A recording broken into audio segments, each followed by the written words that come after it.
Welcome back, everybody. 12 Talk podcast coming back to you. Very tired Josh and a very slender-looking Mitch with a very nice cap. I like your baseball cap, sir. You've still got a sticker underneath there, though. Oh, and the UK Seahawks patch. Well, we're back for Draft Crushes episode 5, and we have got a 12 Talkers special here. So all members of our Discord, we have got, and Mitch laid this out very nicely for us. So we have got 3 countries represented. That's right, isn't it? We've got England, Wales, and Deutschland, with Correct. 3 returning guests. So we've got Rich, we've got Jonas, and we've got Gary, who will hopefully be joining us soon as well. We are going to be going through their draft crushes. We've had draft crushes from different people already, different Seahawks podcasters, but as we're a podcast by 12s, for 12s, with 12s, why not speak to the 12s about it? So what we're going to do today, we are going to look at what the Seahawks need in the draft. We're going to name the players we really want to be a Seahawk, look at the draft crushes, and who from last year's class is most likely to kick on in year 2. We're also going to talk about the new QB in town, returning QB in town, Mr. Drew Lock.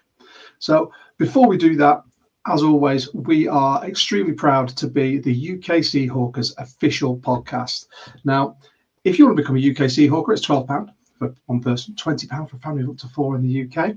You get access to our national meetups. You can access game day field passes. You get 10% off at the pro shop. You get exclusive competitions and prizes and much, much more, including some cool stats which we get each year. This year we got some awesome coasters which are currently rocking on my desk. You get a nice patch which Mitch is rocking on his draft out there, which I'm pretty sure he'll be wearing when we go to the meetup.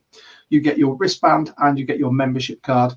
And this year we are going to be meeting up at Admiral Woods on Waterloo Street in Glasgow on Saturday the 3rd of May. Mitch and I are going to be there from the 2nd. We'll probably get a curry and a couple of beers. And then during the day, a bit of sightseeing around Glasgow. If you want to go and you're a UK Seahawker, it's £5 per person. Nothing. There's still tickets available. If you're not a UK Seahawker but you want to go, join the UK Seahawks and then pay your £5. So it'll be £17 and then get yourself to Glasgow. An awesome time. And like I said, we'll be there. We'll be doing interviews with UK Seahawkers. We've got some fantastic giveaways from our charity partner, the Robin Cancer Trust. These are some of the UK Seahawkers last year. Fine bunch. And we'll get some nice group pictures this year. And Seahawker of the Year nominations are also open. Check your inboxes and cast your votes for them as well. It could be whoever you think deserves it, whether the best fan there or they've done some fantastic charitable work or anything to raise awareness or just bring some joy to their community. As I mentioned, the Robin Cancer Trust, here he is again. Am I putting the right way? Bosh, yes, there you go. Toby, that man over there dressed as a giant ball bag. He's just completed the Brighton Marathon dressed as that giant ball bag. Toby is running 500 kilometers dressed as a ball bag with one goal, that's to save lives and raise awareness for testicular and germ cell cancer. Now, you can follow Toby on his socials at Toby Talks Bollocks. You can follow the Robin Cancer Trust at the Robin Cancer Trust. And you can help give whatever you can or just share, raise awareness. We share it on our socials. And that's what we're here to do, just raise awareness within the NFL community. And also, if you want to use the hashtags Talking Bollocks or Not Overreacting, you will help with their reach. But, Mitch, should we get our guests on? Yeah, let's do that. Let's do it. And currently there's 4 because this man joined us a bit later. Gary, you're in. Rich, yes, Gary. How's it going? How are we all doing? Fine. How are you? Thank you for the invite. So what we'll do for the purpose of this, we'll do it in a clockwise direction. There you go. So, Mitch, I'm going to skip over you because I know how you're doing. So, Jonas, tell us how you're doing. What have you been up to recently? Yeah, the usual draft madness, pre-draft madness. I think yesterday we actually had Bryce Coots on our podcast, which comes out tomorrow. If anybody is interested, you can skip the German bit in the beginning and roll right to the English bit. So yeah, we're doing great, and yeah, loving the coverage, and really excited about the draft. Excellent. Rich, what about yourself, sir?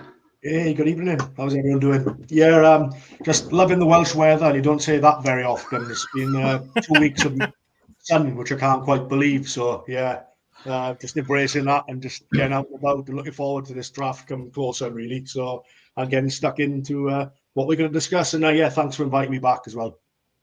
Always a pleasure. And finally, Mr. Latecomer, Gary. Gary, you joined us. You made it. Yes, thank you. How are you doing, mate? You're right. I got it all wrong. I got the timing all wrong. And I seem to be having issues as well because I keep losing you. So I don't know if you guys can hear me. We've got you, mate. Don't you worry. Yeah. I can't hear you. So I don't know what's going on. You keep going in and out. So I'm not quite sure what's happening. So if Gary, if at any point we lose you during this stream, it might be if Gary has to jump out and jump back in. Don't worry, you'll always be welcome onto the stream. You've got it there. So we want to say, first of all, a very big thank you to everyone who's joined us, whether you're UK Seahawker or you've come across us on YouTube or X or Instagram. If you're new, by all means, like, subscribe, hit the notification bell. We really appreciate it. It really helps us grow. When I say grow, we are growing as a community. And all of the gentlemen here with me today are a part of our Discord community. It's growing every single episode. We absolutely love it. We've got people in there from Germany, such as Jonas, Wales, the UK. We've got Gibraltar. We've got, I've lost who, we've got Canada, America, obviously. We've got 12s from all over, and we're just collecting them like Pokemon. And if you haven't joined, Mitch will be popping that in our comments section, which is down there or to the side. I'm not sure which way it works on a live, but either way, come and join us. And for the purpose of this, we'll be doing a mock draft at the end, and we'll be using Walk the Mock. And if you want to use it, use code 12Talk when you sign up. You get 20% off the full experience. But gentlemen, shall we start? So Gary's just had to dip out, but that doesn't mean we don't go away from our clockwise direction. So Drew Lock. Who saw that coming? I didn't. Yeah. I didn't. I to be honest with you, we've got what, 5 quarterbacks on the roster now. We've got Jared Hall, we've got John Reese Plumlee, we've got Howell, we've got Darnold, Sam Darnold. Yeah, and now we've got Locke as well. And there's 3 quarterbacks in there who have all played at least a season at senior level in the NFL. So that's a bit mad to me. It reeks of competition for QB2 for me, and also I wonder what these guys are going to say about if we take a quarterback in this draft, where it's likely to be, because I certainly don't think you carry 5 quarterbacks, 3 of them with NFL starting experience, and waste a day 2 pick on a quarterback. But what do other people think about that? I don't know. You're up first, mate. Yeah, I think the Sam Howell experiment is over. I don't know if he's going to be on the roster. I think Drew Lock is actually a better fit for the QBX system than Sam Howell is, first of all. And then John Schneider obviously loves Drew Lock. He speaks glowingly about him, and they saw the opportunity to get him back. And it's a 2-year deal. If it was a 1-year deal, I would say okay, maybe Sam Howell's still in the mix, but 2-year deal worth $5 million, so it's all right. And the one thing that Drew Lock proved what Sam Howell couldn't last year is that Drew Lock was able to win a football game for the Seahawks. Sam Howell was awful against the Packers, and in 2023, Drew Lock actually was decent against the 49er team, who was better than. And he basically won the Seahawks the game against the Eagles. So it's a clearly a hint for me that John Schneider will take his loss and probably exploring options to trade him, because if you cut him, you really wasted some picks. So I think they want to trade him. Rich? Yeah, I just think that's the end of Sam Howell. Drew Lock is obviously familiar with the area, the fan base, the facility. Yeah, the coaching staff are different to when he was here last time, but it's not going to take long for him to fit back in, really, is it, as an individual as well? So I think that's probably important to be a backup behind Sam. But obviously we're not going to draft anybody now, at least high up. So if we ever were going to do anything drastic to go and get somebody, that is completely out of the way now. So I think it's just a case, bring him in as QB2. Sadly, Sam's going to have to go on his way now. It hasn't worked. And I think he'll fit back in second fiddle behind Sam. Yeah. Guys? Gary? Yeah, sorry about the technical issues. Hopefully they've been sorted now. Hopefully everything works. I am technically challenged, so apologies. I agree with everything Jonas said. I'm not sure what's going on with Sam Howell.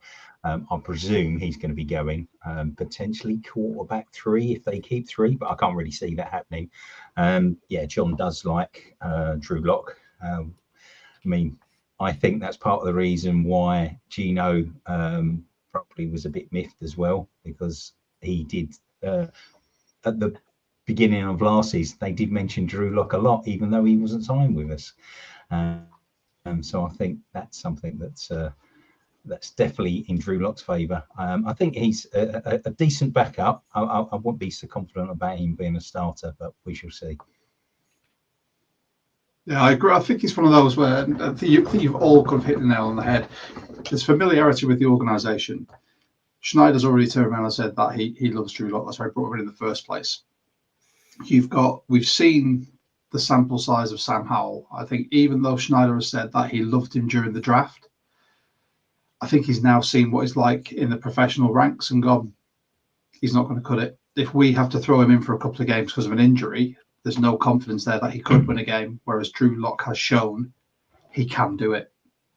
Even in New York, it wasn't it's not the best franchise for anyone to go to, but there was flashes there that he can still do it at a high level. He's not a starting QB anymore, but I think he's a very functional backup, and that's going to be the role he's going to play. And I think you'd be crazy to think that he's not going to win out the QB2 battle against Sam Howell or Jared Hall or John Reese Plumlee, who by all accounts is going to be looking at that Taysom Hill role anyway in the Kubiak offense. Mitch? Yeah, as I said when we opened up with this, five is going to become 3 quite quickly. But if you look back to this, well, not this time last year, like this time last year plus a month and a half, we were loaded up with undrafted quarterbacks, and the camp arm sort of quarterback room that we had kept shifting. The players we picked up in, the UDFAs that we picked up didn't last more than a week or 2, and we really were wondering what was going to happen. Well, this year going into camp, we're going to have 5 notable quarterbacks for that. So that's a better situation. We're not paying that much to Howell, are we? It's $1.5 million or 175 or something. It's not.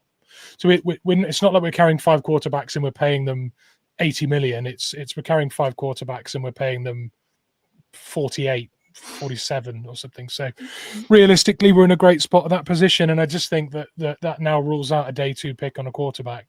I think if one of the sort of mid-tier quarterbacks falls to a 4th round, they might take a shot, but realistically now, a lot of those QBs that we've talked about are probably way off the radar.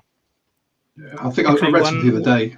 Oh, go on, Jonas. Yeah, one interesting tidbit. We spoke to Bryce yesterday, and he told us that he got a source who told him that the Sam Howell camp actually was pretty pissed when the Seahawks signed Sam Darnold.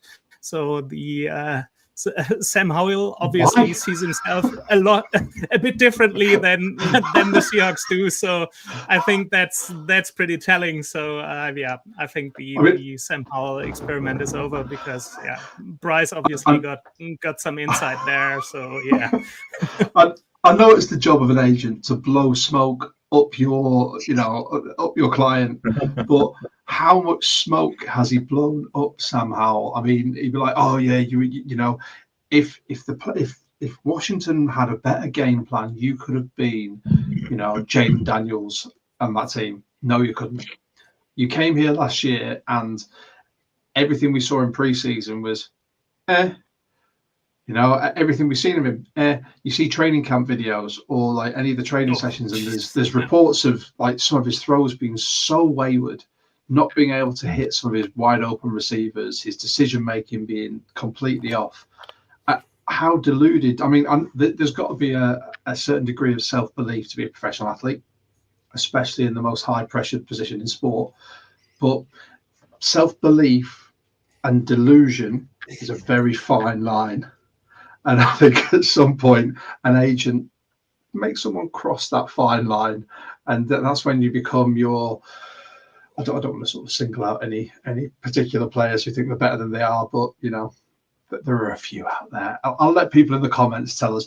If you are in the comments, you are watching this, thank you so much again. If you have anything you want to say on this, let us know, because by all means, I will chuck as many comments up as I want, as I can. Sorry, I'm extremely tired today. With this, we were going to talk about what player you wanted first, but I think firstly, as somebody on our panel is wearing one of our rookie jerseys from last year, should we talk about who? And it could be a red herring. You never know. Let us know who you think it is. Should we talk about which player from last year's draft class is going to make the leap this year? And then we can go on to our draft crushes and then the mock. Yeah? Let's do that. Yeah. Mitch, go on, you start. You start, mate. I think there's an obvious one. And it's for me, it's obvious because he was so disappointing last year. And some people said Byron Murphy had a disappointing year, but only because of the hype that was around him and the positions we put him in to enable the rest of the line. The person who I think was a bad fit for the team last year could now be a perfect fit for this year, and that is Haynes. I think Haynes could be everything that we hoped he would be and more this year, without having to change too much, but also having a full off-season, with the coaching staff and the conditioning team. I think he will be a serious improvement in an area where we really need one. So, I'm hanging my hat on Haynes having a better year and being a better fit for what we're going to do. So that's definitely my tip-off. What about you, Jonas? Yeah, I totally agree. I got Christian Haynes as well. Like you always say, he was a square peg in a round hole. He just didn't fit into whatever system Ryan Grubb and Scott Huff were running. It was sort of a hybrid power gap zone scheme. I don't know. It was really wild.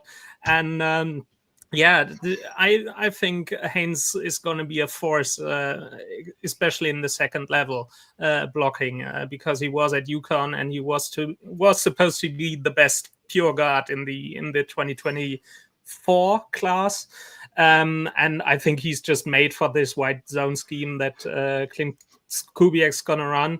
And I find it too easy to say, okay, I'm saying after a year, okay, he's a bust, he won't do anything. I think the Seahawks do invest in their offensive line. If you look at the statistics, John Schneider is drafting offensive linemen, but they don't give them time to develop. If you just have to look at Philly, where they do develop their linemen, sit them for a year, and then Cam Jurgens is the best example. He was sitting behind Jason Kelce for a year, and last year he was Philly's Super Bowl starter. So I think Christian Haynes is going to be a force.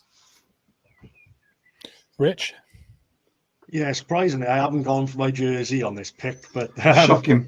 I know I've missed a big opportunity there, haven't I?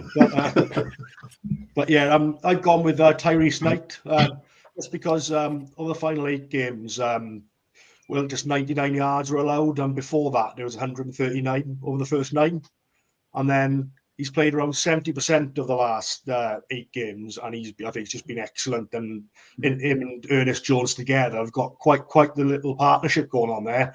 And I think with Ernest Jones signed up now as well, that's our tandem for the next 2 to 3 years, secure in that area. So I just thought I was really impressed with how he finished. And I think his ceiling's quite high, to be honest. And now there's going to be a bit of regularity between him and Ernest Jones being in that position. I think he can grow a bit more, and that's only going to benefit us. So yeah, it's Tyrese Knight for me. I think that position is probably one of the ones where familiarity and communication is probably the most important on a football field. So having a stable running mate next to you that you can be really intuitive and in tune with that partner, I think that will give him an extra 10, 15, 20%.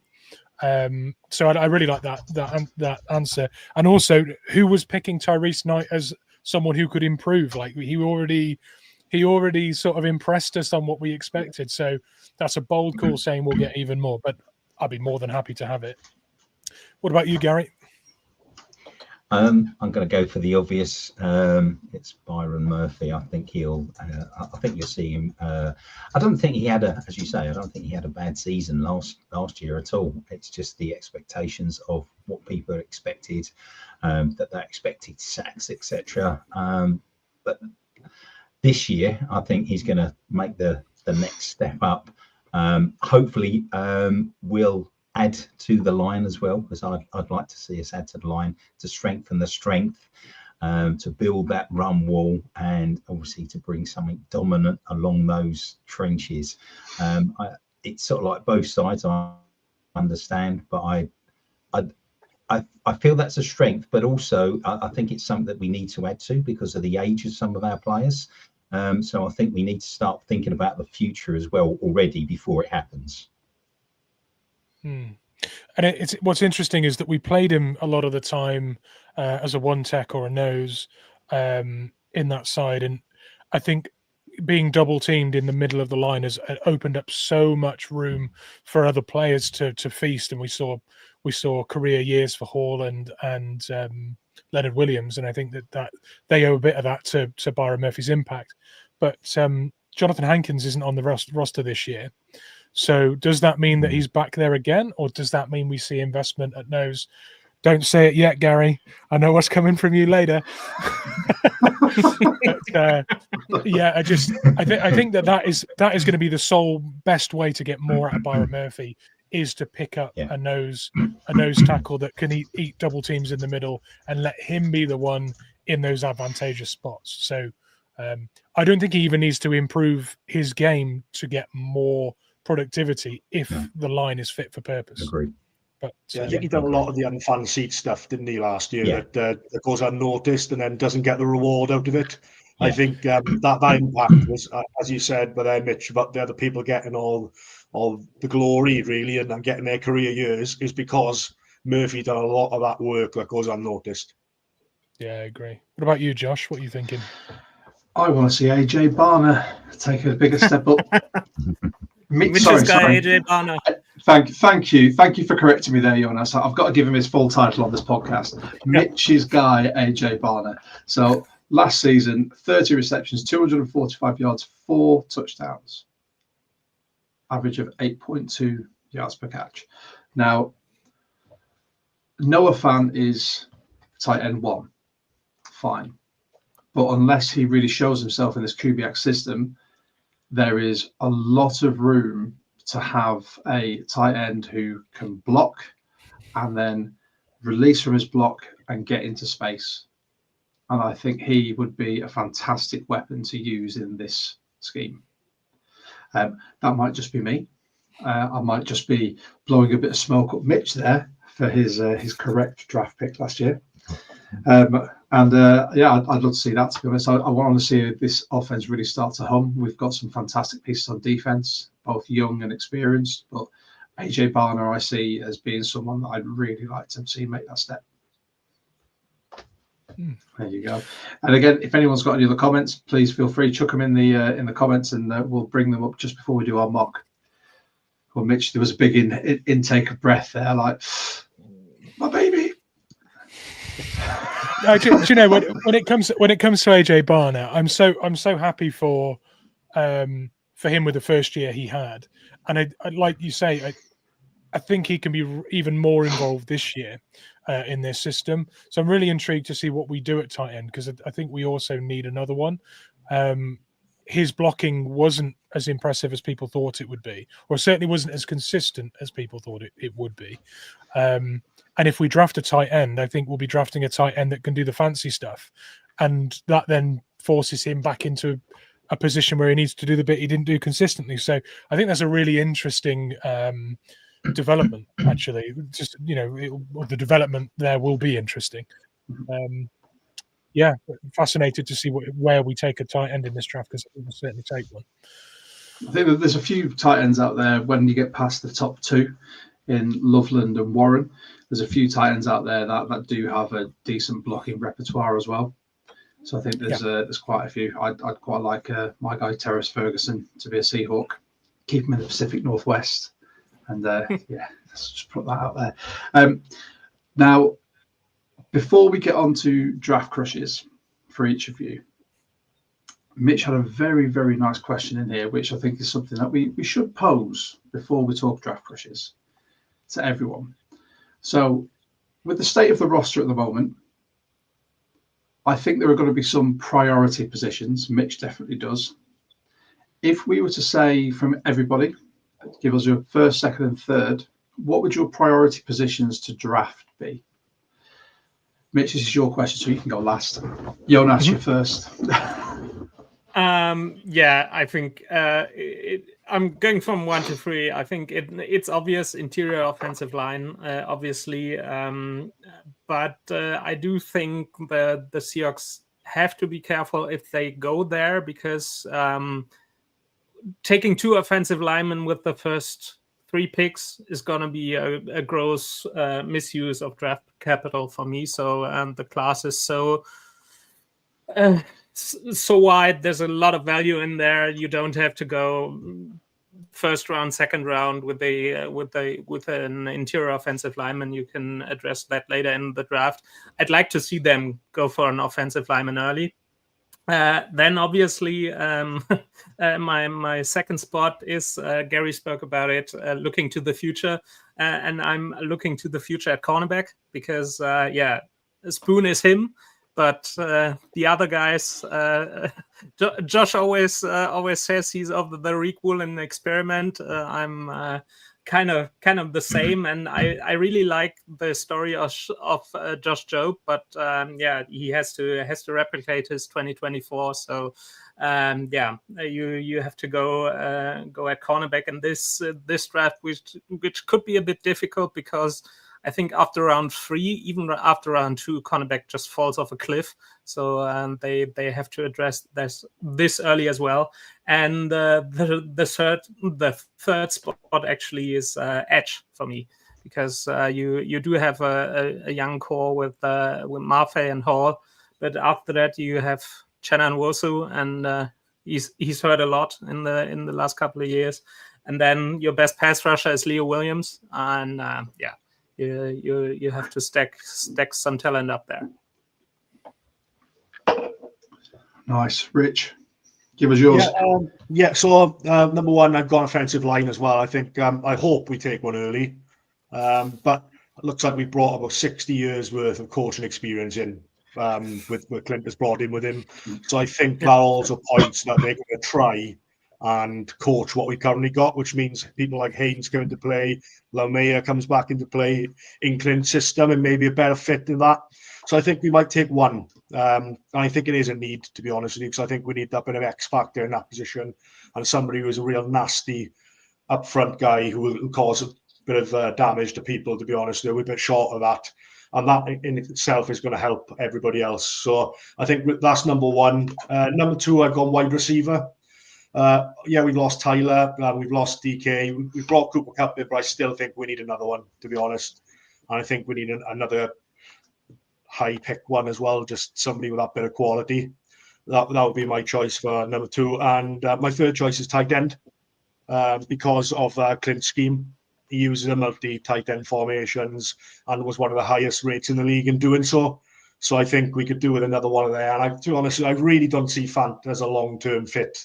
I just haven't been impressed with him, and I hope I'm wrong, and I hope he does do well this year. But I just feel that he could be an easy cap casualty further down the line. And if we could bring AJ Barner up again, and because I thought he'd done pretty well last year, and he could kick on a bit, I just think a tight end could come in there and help us out with Clint's system. Yeah, so that'll be my 3. Like it. Gary, what have you got for us? No surprise, I don't think, for my first choice. That's where I'd like to see us go along the defensive line. No tackle, and just bring in some depth there, because at the moment, I think we're a little bit bare. So that's what I'd like to see as my first choice. Second choice, I've gone specific. I've gone interior offensive line. I think we're all agreed that is a need. And I've gone for left guard because I think that's more of a need. I agree with Mitch. I'm hoping, fingers crossed, that Christian Haynes is going to be plugged in at right guard and he's going to fit there. So I think we need somebody at left guard. And then lastly, I've gone for, I agree with Rich with regards to wide receiver. Cooper Kupp, yeah, great player, coming towards the end of his career, but he's also a little bit injury prone. As we know, the last couple of seasons, he hasn't managed a full season. So I do think that we need some help there, because really at the moment, who have we got? We've got JSN, Cooper Kupp, Derek Young, yeah. and then it kind of sort of falls off a cliff almost to me. So I'm thinking, yeah, we could really do with some help there, quite frankly. Did you mention Jake Bobo? Jake Bobo, of course. There you go. Go on, Mitch. What's yours? Corner. I put corner probably as need number 1, because I think interior offensive line, we need it. We need it in terms of starting quality now, but I do think there's talent on the roster that can develop into those spots. Corner, I look at the room and I think we're already seeing ceilings on some of these players, and it's a weak spot. So I think my number 1 priority is to pick up a corner that can be lights out. And I think as well that you look at that defense now, it might not have too much X factor about it, but it ended up being quite a well-oiled machine apart from the corner room. So I think add a corner in there with a bit of X factor, a real, someone who sets the tone like Spoon, and I think that defense starts to sing. So corner's my number 1. Edge rush is my number 2. I know we got Lawrence, and we've got Maffei, and we've got Hall, and if he's fit, we've got Nwosu. But this roster wants 5. And the one thing we're really missing, when you think about it, if you've got those 4, that is a good 4. What it isn't is an elite 4. So if you're going to use a pick on an edge rusher, and we had Uman Mielen from Ole Miss come in, or he's coming in next week for an interview, for a visit. That's the guy for me. That's the X factor edge rusher to add to that group, to light people up. So someone like that added to that quartet, we are dynamite off the edge this year. So edge number 2, and then interior O-line then becomes 3. And I think only for the exact reason that Rich said, which is we almost need a tone setter, that nastiness, that sort of aggressiveness added into what is kind of a nice O-line. I want to see a barking dog. I want a junkyard dog in the middle of that line going into next year, and I think we can pluck that day 2, day 3. get that. Yeah. I like Like it. you, mate. I've got forward me. There you go. So I'm same as you. I think cornerback because Spoon. I'm over the Woolen experiment. I want to see another hitter, someone who can play press, man coverage, and do it effectively. Just erase people from the game. I've then gone for safety because love Kobe Bryant. I'm off the Eamon Worry train now. That's fine. I've actually done some scouting and read a lot of reports and stuff. And it'd be nice to have him, but I think there's other options. Safety because after Love and Bryant, you've got Reed. Who else on the roster? Ty Okada. Ty Okada. I was just about to say that. Unproven. High hopes, but would you trust him starting a game at safety? All it takes is an injury to Love, and you're left with Bryant and Okada, or Jarrett Reed, who has been special teams if not injured. Or if Bryant goes down, it's then Love with one of the others. I'd like to see someone else so they can compete for that, that 1, 2, 3, and the fact that we do like now playing those 3 safety sets. 3, I think. Yeah, 3. See, go ourselves. Yeah, I think that should be something that we need to start looking at, and everyone's going to bang on about offensive, like the interior O line. It's got to be, it's a need, and I do think if we spend a high draft pick, it'll be a waste of a draft pick because there are other positions that we need to use. Like Mitch said, I think day 2, day 3, there are some fantastic prospects there that would fit really well into our zone blocking scheme, of which that we'll obviously go through more of them. But I think that's where it's going to be. It's going to be cornerback, safety, shore up that secondary with more rotation, and then interior O-line. And I think we can pick up some other bits, some other pieces of another wide receiver maybe later on. But I'd like to see those 3 needs met first. Yannick, who is currently tuning in, thank you very much, Yannick. He's got interior O-line, wide receiver, and cornerback. 1, 2, 3 for him. Anyone else who's watching, if you've got any more, chuck them in there. Mitch, you mentioned about the top 30 visits, and in our Discord, I saw you put a link up to I did. the updated top 30 visits. Whilst we've got a couple of minutes, do you want to just go through who's on there for people who hasn't seen it yet? You can by all means read them off, and let's fire through them. Yeah, sure thing. I'll quickly run through the names. So we've got Tyler Shuck on there, Jalen Milrow, Bryce Cabaldou, who I have to really resist the urge to shout Cabaldou like John Cena's entrance music in the WWE. Emma Norrie, Chase Lunt, Savion Williams, who I love from TCU. I think he's a really, really good option, wide receiver for us day 2. Washington State's Asa Pole. We've got Mikael Williams as well, who's a lot of people's draft darling as well. Ty Robinson from Nebraska. Mason Taylor from LSU, the tight end. East Carolina's Shavon Ravel, who I know someone in this call particularly likes. Jackson Slater from Sacramento, interior O-line, who we've interviewed twice. Once at the Senior Bowl, and then now he's had a visit, I think, as well, or is due to. Dylan Fairchild, who's a versatile interior lineman from Georgia, who I quite like. Uman Mielen, who's coming in next week, edge rusher, who is probably my favorite edge rusher outside of the first round this year. And we've had Washington's linebacker Bruner. Is it Bruner or Bruner? I think it's Bruner. Bruner. Yeah. So there's a real mix of positions in there. We've got tight ends, defensive line, offensive line, 2 quarterbacks. So a real scattergun approach. There's no obvious position there that we're trying to cover. But yeah, that list is growing, and the link for all of our visits, the people we interviewed at the Combine, the people we interviewed at the Senior Bowl, all of that is in a handy little spreadsheet in our Discord. So I update that every couple of days. So if you want to save yourself scouting around the internet, I will bring it to you. You couldn't ask for anything more, could you?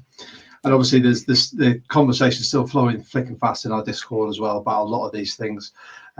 I'm still enjoying our community companions bit. That's one of my favourite bits to look at. When I'm feeling a bit down on a work day, I just look at other people's cats and dogs. I've become that guy. Oh, I've got some treats. I've got some treats for you. I took some pictures and videos today of the dogs and cats at my gym because we have a bulldog, a Frenchie, and a Maine Coon that live at the gym. So I will share those in the Discord later.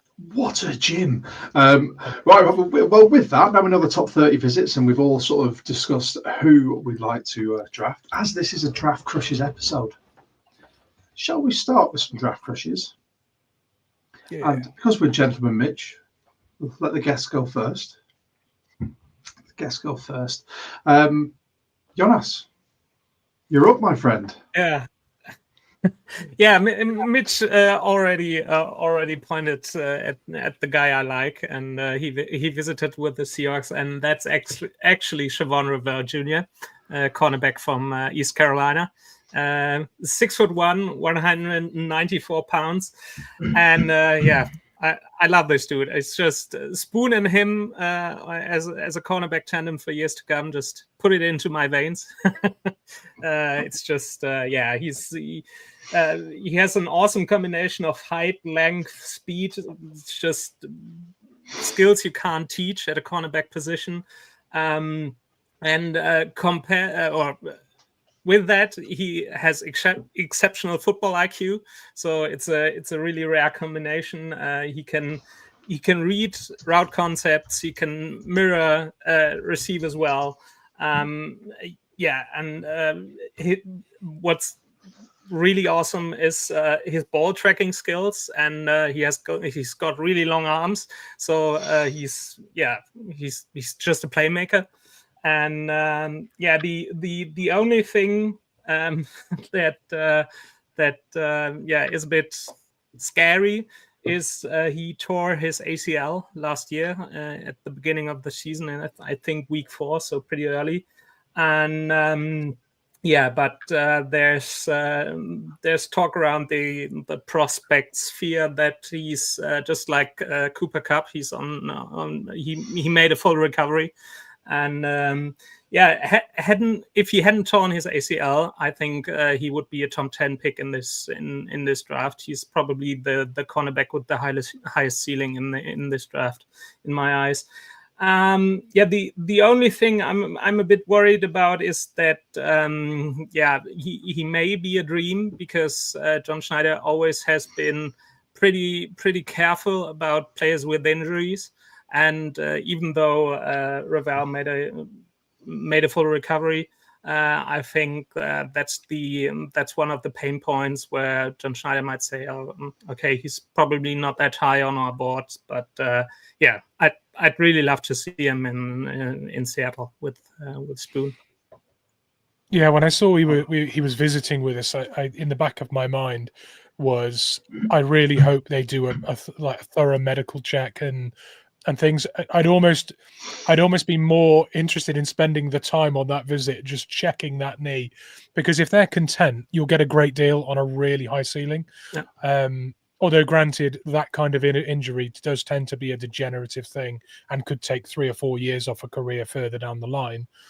But who cares if you get 2 contracts out of a guy that makes a difference on your roster? So I'm a big fan. I love the competitiveness and the downhill tackling, and the fact that he plays to his size in coverage and in run support. He is formidable, and he beats wide receivers at the line in press as well, which I really, really like. So big shout, that one.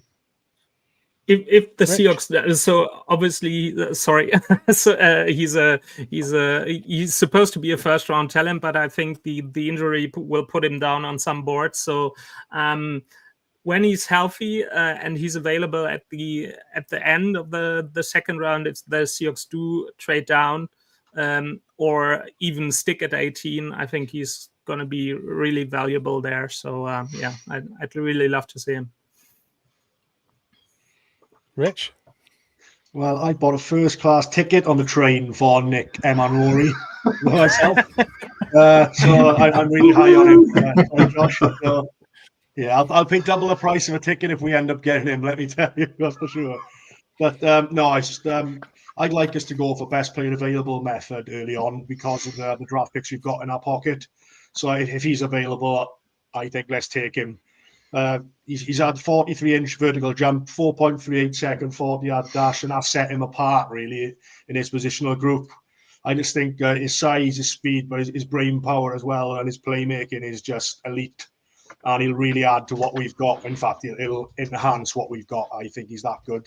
I just think Mike is on his way to building a mean defense with us, and I think he could be one part that's going to really take us on a bit again. I just think if he's there, best player available method, and just go and get him. Like that. Gazette? Yeah, I'm going to join the train, not the Nick Emamori train, but the train where we're all choosing defense for whatever reason. I'm not sure.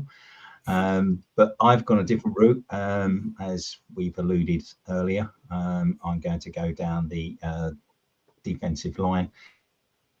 I think a defensive or nose tackle is going to be the best choice for us, and I would like to see if we could get our mitts on Kenneth Grant, because I think that would really bolster the middle of the line. We've got nothing at the moment, so that's what my concern is, that we don't have anything at the moment, and I think he would feel that need and get us something there, and he would free up the rest of the line as well, which is what I'd be really excited about. He's going to be the guy that does the stuff like Byron Murphy did this year, where nobody sort of like really sees what he does, but he frees everyone else. And I think we need that. And he's going to contain the A gap. He's going to be big in his size. He's a big old boy. He's going to be able to fill the A gap for us and then free up the others.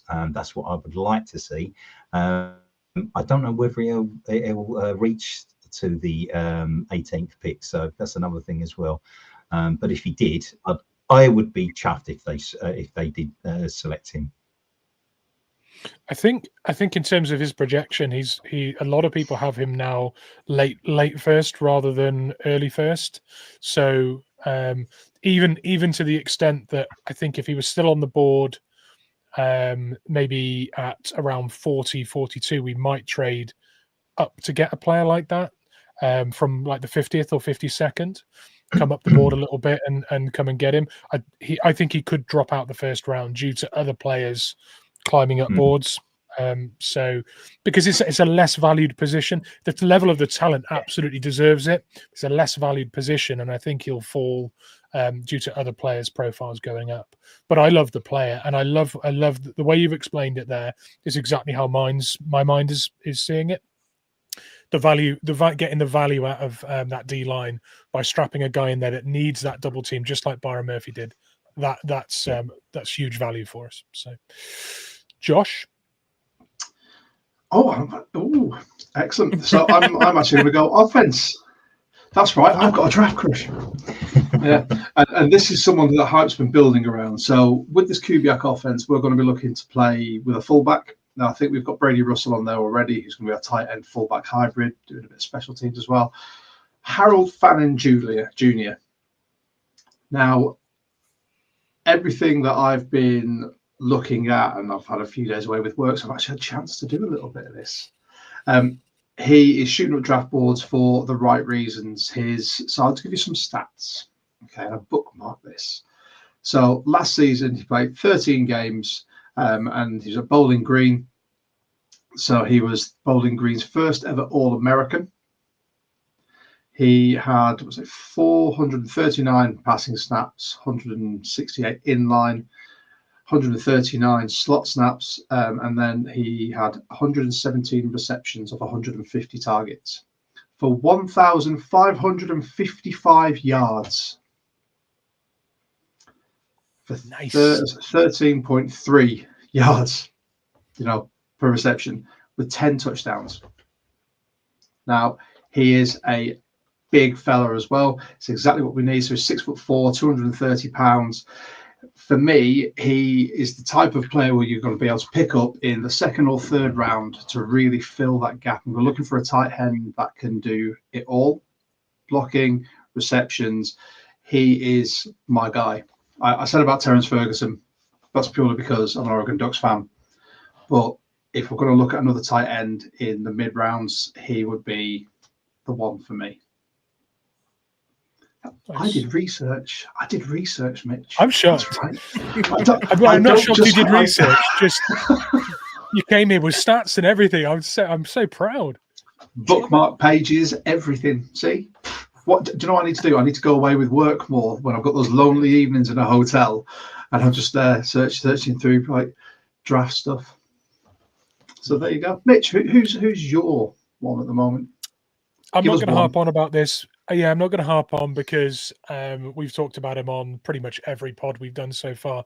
But Jalen Walker is the guy that I think, similar to Emanori, I think if you put a player like that in, it takes the defense up a level because it adds that a sprinkle of stardust and that multiplicity of being able to line someone up in multiple spots, expect different things from them, the element of surprise that Mike Mack wants to have. I think Jalen Walker has the keys to the city in terms of, opening up the playbook and making great plays. So Jalen Walker, I would be running to the podium if he's there at 18. If that was the toss-up last week, wasn't it? Was it Jihad Campbell? Walker. You're still Walker. I'm still Walker. Well, Dom was waxing lyrical all about Jihad Campbell, and then Walker was there, and we had to pick Walker. And I think personally that would be a home run hit in that first round. Yeah. It just mean that Tyrese Knight would have to work exceptionally hard to get in that middle linebacker role next to Ernest Jones. But then Walker can line up all over. Yeah, that's it. Yeah, you can put him anywhere. Yeah, that's it. So a couple of comments that have come in. So thank you once again to everyone who is watching this. We really appreciate it. If you haven't already, just do us a favor. If you're watching on YouTube or you're not, head over to YouTube, like, subscribe, hit the notification bell. You can interact with us on every single pod. You could even be like these fine gentlemen on here with us and join us on a pod. Throughout the season, we aim to get as many 12s on as possible. This is your platform to talk about the Seahawks. So a couple of comments. We had a few come in from X, which is always nice. So I'm Just Ghost has said, Jihad Campbell is my draft crush. Guy would be a future Fred Warner type. Also likes McMillan. I'm just going to say a little bit about McMillan now. I think he took himself off the Seahawks board by saying, I don't watch film. Yeah, Mike Mike Mack wants football guys. He wants guys who love football, who live and breathe football. If one of the first things you say, I don't really watch film, I just go out there and do it, that's a big old cross through your name for me. He's also said he likes Sable as well.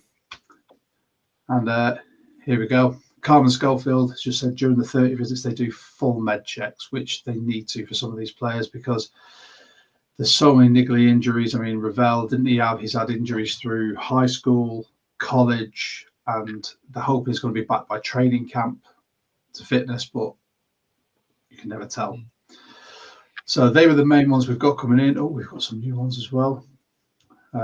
Thank you, Paul. That's there you go. I'm just going to put this up there to give him some spot in the limelight. That's mine and Mitch's fantasy football GM. He's a Raiders fan, but we don't hold it against him. But if you want to join the Discord, Mitch has also put the link in there. Now, let's get into the mock. I'm not sure, I'll be very honest, anyone who's watching this, there's 5 people on here. So let's see how this works. That's a lot of screen. We're all going to be teeny tiny. Oh, there we go. We're in. It's just me. I'm kind of covered, but I don't really mind. So we'll do this on consensus. So it will be the majority that wins the vote on these. We'll do vanilla draft as we've done with everyone else. So no trades, and we'll be the Seahawks. So again, we are using mock draft database. No, I'm not using the mock. Sorry, someone told me about mock draft database the other day. If you want to use it, use code 12Talk at 20% off the full experience, and use the default rankings, which I believe were updated this week as well, which is absolutely fantastic for us. Now, this is the moment where I put my spectacles on. Oh, look. Jonas, me and you, trendsetters, mate. Right. Yeah. Let's start this draft. And we are on the board. So just before us, Kelvin Banks went to the Bengals. Derek Harmon went to Jesus. the Cardinals. And then, oh, wow, this really has updated. So let's have a look. For those of you that will listen to this on any of the streaming platforms, available to us, Tyler Warren, Jalen Walker, Will Johnson, Shamar Stewart, Michael Williams, Jade Barron, Jihad Campbell still there, Colston Loveland, Malachi Starks, Kenneth Grant, James Jesus. Pierce Jr., Nick Emanwari. Everybody. I think, yeah. So who's gone? Membu Green's gone, Will Campbell's gone, Mason Graham, Matthew Golden, Travis Hunter, Abdul Carter, Ashton Genty went to the Giants. Yeah, there's a lot of these I can see as going before us, but maybe not in that order. So, gents, bear in mind what we said we thought. Dream. There you go. Bear in mind what we said we thought our preferences were for the roster holes that needed filling. Who are we going for? So if we go, we've got tight end, linebacker, cornerback. If Will Johnson was there, I think we would run to the podium for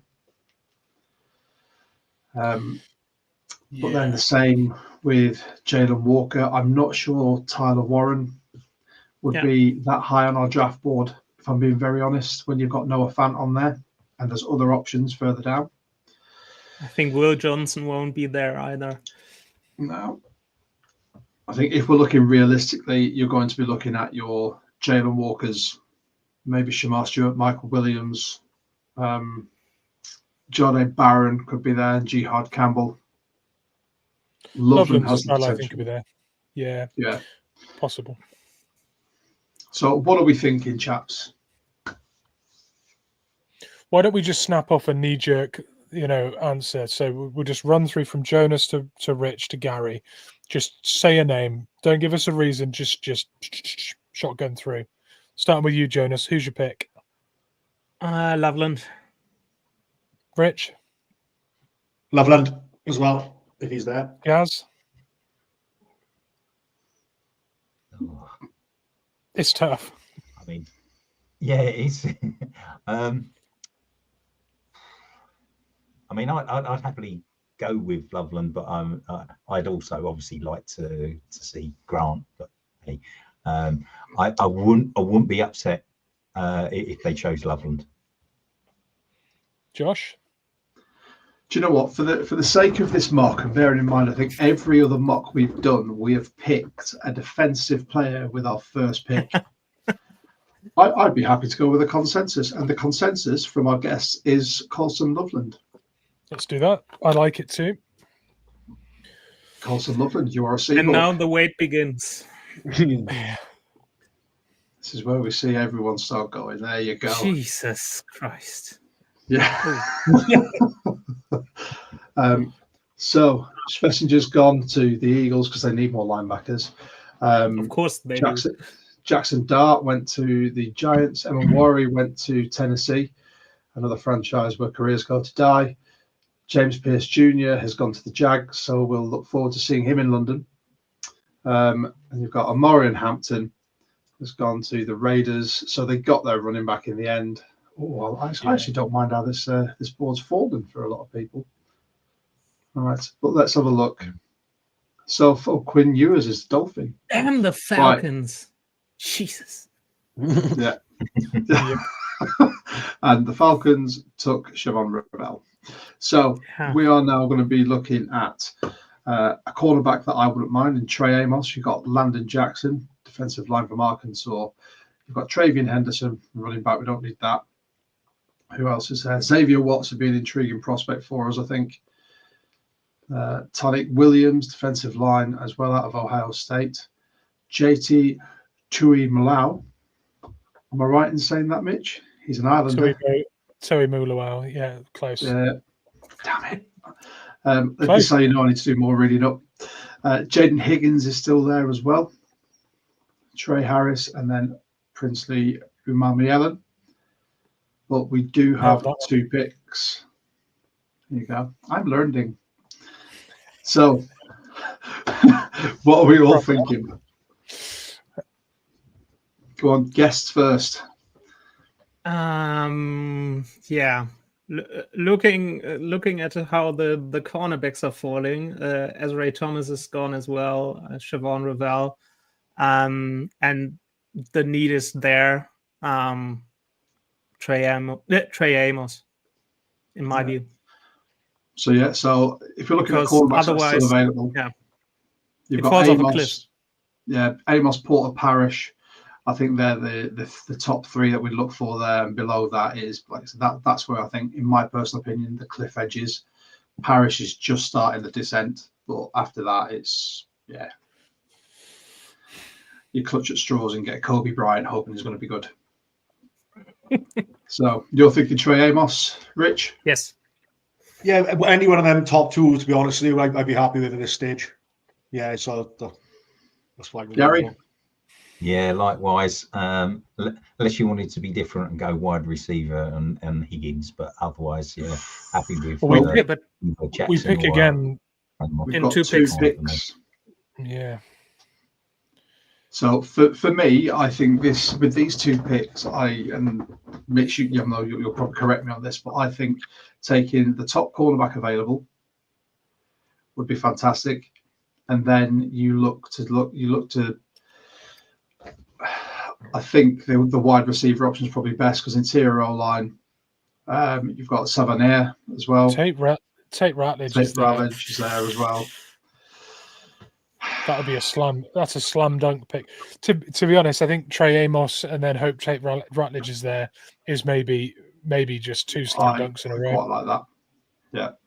Yeah. We all in agreement with that? Yeah. Yep. Yep. Trey Amos. No. Oh my God. Who'd be a GM, eh? That's the last time I ever give John Schneider any stick.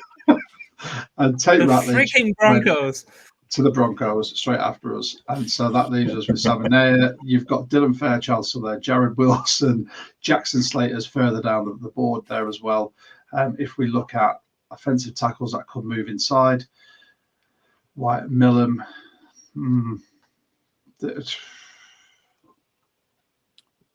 Right, Mitch. Now what? You got to come to me for the solution. Show me shit. Can I have a consonant? I mean, a wide receiver. Yeah. Yes, please. Let's have a look. Because if Higgins is there, I think that's a really good pivot. Yeah.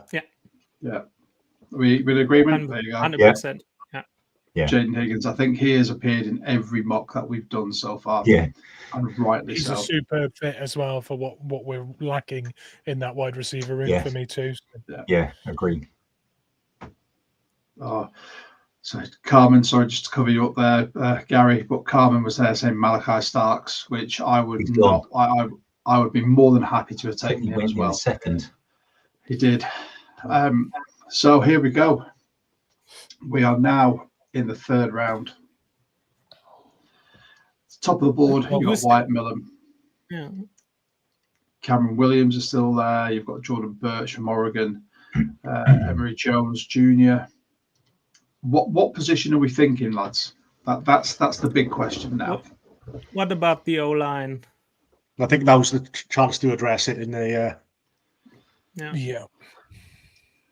So it's basically going to Milam's be presenting great value at this point, and we do need a swing tackle. He's projected to play interior, both spots, center and guard at the next level. So I think there's versatility and quality and value with that pick, but I don't know what other people think. I think you struggle to get a better O-lineman, and that's going to drop off a cliff to some extent as well. So. I think personally, taking someone like Milam, and then further down, if we start looking at, they obviously like Jackson Slater. I think we can get him. Yeah, I was gonna say that. Start of the fourth, maybe. I've been on next pick in the third. Yeah, you do pick at one. No, which one is the next fourth? Oh. So this is round 3, pick 18. Then we've got round 3, pick 28. I wouldn't be angry on during the draft if this third round we just went O-line heavy, and we picked the best ones that they've looked at. But I'd be happy with Milam. I don't know what anyone else is thinking. I agree Happy with with it. that. Yeah. All right. White Milam, you're in. So now Right, it's so here we go. 137, isn't it? I think. So this is where Jackson Slater is still on the board. We've got Jared Wilson, we've got Ozzy Trapilo, and we've got Holland Pierce as well from Rutgers. One thing we're at risk of here is losing a shot at a edge rusher that can add quality to that edge room. So I think it's worth just having a quick Look at edge. So you've got I think that's Jared fine. Ivey, Savion Jones, David Walker, Baron Sorrell, or Sorrell. What about a nose tackle like CJ West? Is he still around or has he gone? Ty Robinson's there. Oman We've had it on. Lott is still there. Jesus. Yeah. Ty Robinson, yeah. Oman Lott just, I think he visited with like every team. He's so Coveted by a lot of teams. Requested him, so he's highly regarded. Yeah, I wouldn't be opposed to it. I really like Ty Robinson, but Norman Lott is at this point.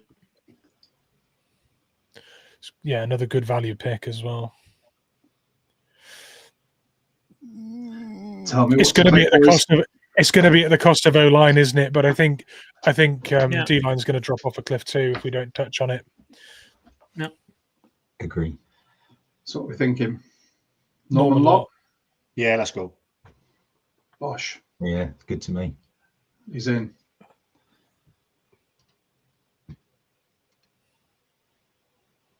This is where you've really got to start digging into your bag of draft knowledge. Damn. Slater's gone. Yeah. Where did Slater go? Oh, Kobe Bryant went to the Rams. Jackson Slater has gone to Tennessee. My boy Terrence Ferguson's gone to Oregon. So what are the tight ends have we got there? We do have Colston Loveland. Yeah, we do. I don't think you need tight end. Yeah, tight end we've done.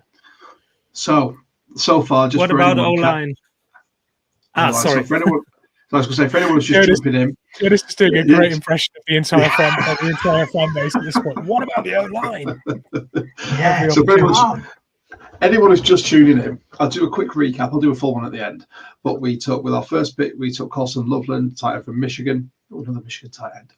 And then with round 2, pick 18, Trey Amos, cornerback from Ole Miss.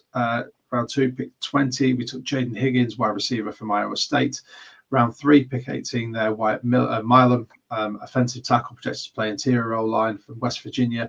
And round 3, pick 28 there is Omar Norman Lott, D-line from Tennessee, which leaves us now with a big deep breath. And who do we go for? Joshua Gray from Oregon still there. Miles Frazier from LSU. So there's some pedigree there. Caleb Rogers. Chase Lunt is still there. I really like him. What about Brenningstool? Is he still there? Yeah, but again, that's going to be tight end. That'll be two. Tight end. Yeah. Sorry. Chase Lunt. I really like him. He gets played the second level very well. Very athletic. He played together with Christian Haynes at UConn. They were teammates. What are we thinking, gents? Who have we got at safety? Go for Chase Lunt. Safety? Do you want to look at safeties? Just to upset the fan base. Why do you want to look at safety? Hey. So Malachi Moore still there. Jalen Reed. Jonas Sanka is in there. Yeah. There's a bit of Caleb Branshaw. Craig Woodson. Hunter Waller. Let's look. What about linebackers? Who else is still there? Dumas Johnson's still there, but we've got a chance to get him later on. Buchanan, Kobe King, Jay Higgins. I'm going to be very honest. I think this is the time when we do go Yeah, for something like Chase Hunt. Yeah, because we pick I like again in Chase 3 Hunt. picks. And I don't want to risk losing Lamb there. So You don't That'd want be another fine. Ratledge. Just it won't possibly happen. You know. no.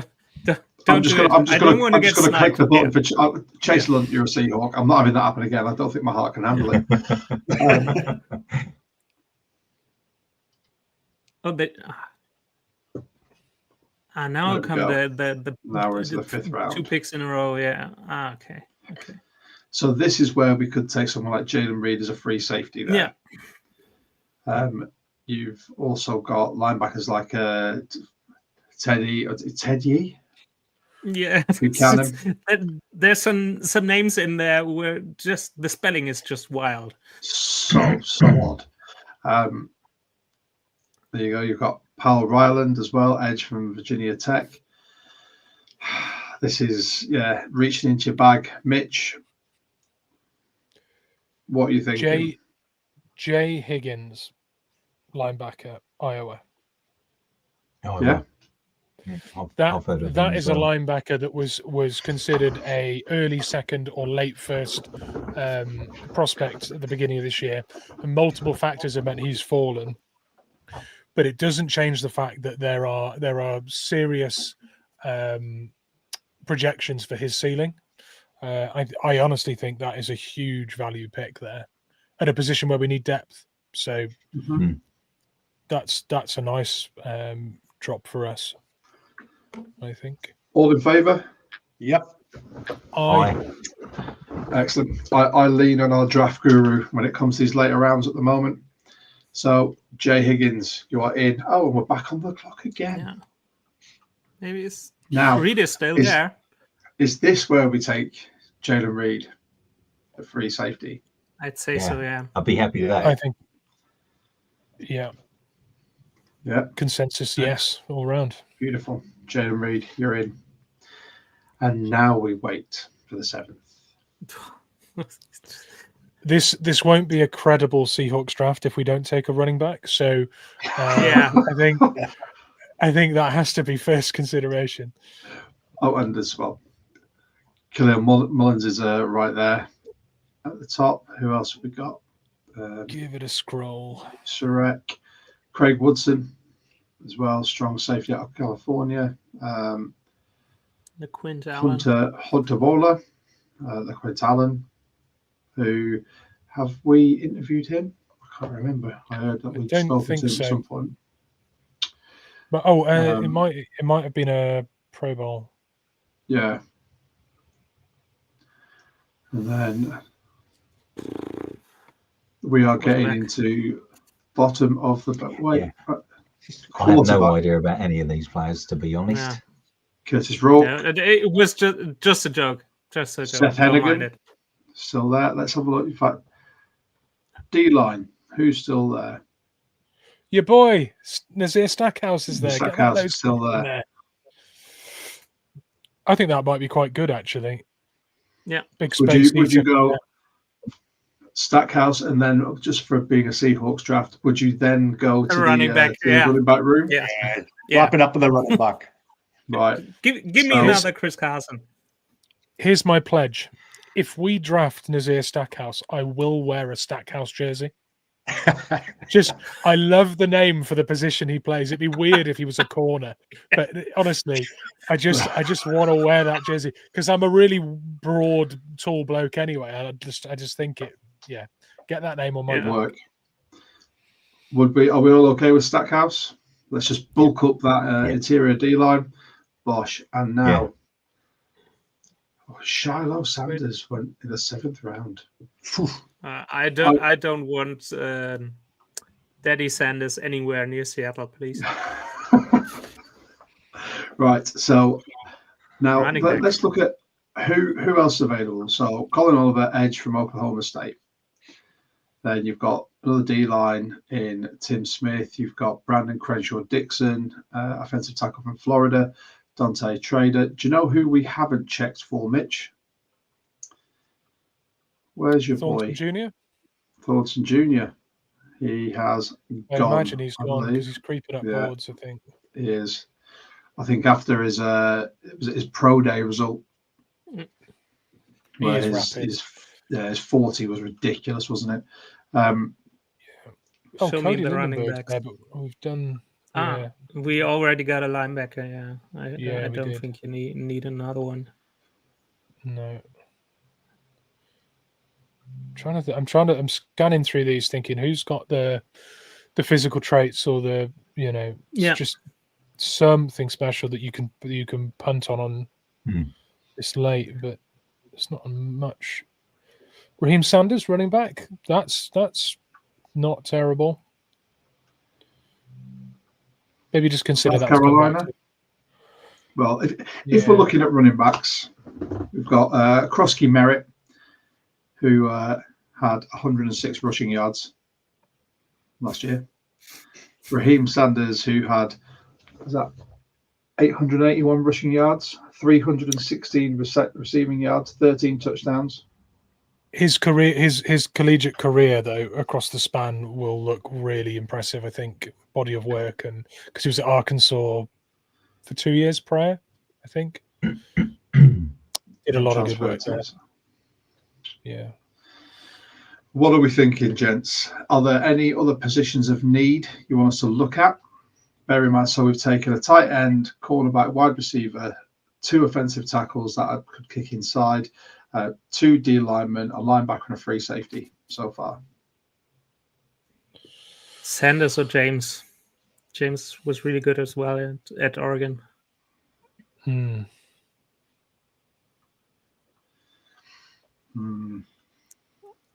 fine with either. I do think we need to take a running back in this class. Yeah, running back for sure. Just for me, it's Raheem Sanders. Yeah. And you got Jordan James, who had 1,267 rushing yards, 209 receiving yards, 15 touchdowns. At Oregon, last season. They were a real powerhouse there. Yeah. Sanders or James? I think James. Let's do it. Played in a better conference, better results there. Well, keep him in the Pacific Northwest.